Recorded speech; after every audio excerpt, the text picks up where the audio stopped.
இன்றைக்கி கடவுள் நம்மளுக்கு கொடுத்துருக்க வசனம் யோனா 4:5.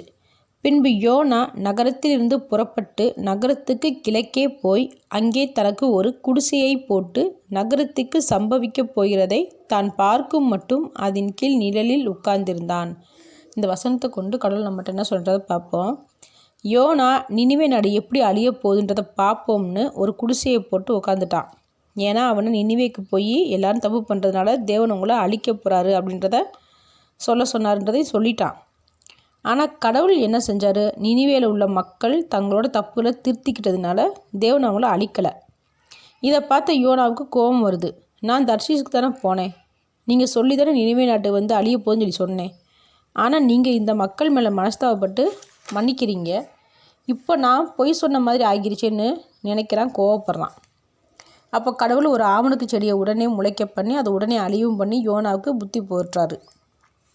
நாமளும் யோனாவை போல தான் சில சமயம் யோசிக்கிறோம். ஆண்டவரே, அவங்க இவ்வளோ தப்பு பண்ணாங்க, நீங்கள் அவங்கள அழிப்பீங்கன்னு பார்த்தா அவங்க சந்தோஷமாக வாழ்ந்துக்கிட்டு இருக்காங்களே அப்படி நம்ம நினைக்கிறோம். யாராக இருந்தாலும் தேவனோட இரக்கம், பொறுமை, வல்லமை எல்லாருக்குமே சமம்தான். நினிவே நாட்டு மக்கள் திருந்துறதுக்கு வாய்ப்பு கொடுத்தாரு. அதே போல் அவங்களும் திருந்தினாங்க. அதனால் தேவன் தண்டிக்கலை. அதே போல் தான் நமக்கு துரோகம் செஞ்சவங்களுக்கும் தப்பு செஞ்சவங்களுக்கும் திருந்துற ஒரு வாய்ப்பு கொடுப்பாரு. அதில் அவங்க திருத்திக்கிட்டாங்கன்னா கடவுள் மன்னிக்கிறாரு.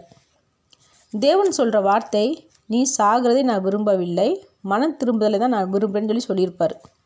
அதனால் நாமளாக இருந்தாலும் நம்மளோட எதிரிகளாக இருந்தாலும் தேவன் ஒரு வாய்ப்பு கொடுப்பாரு.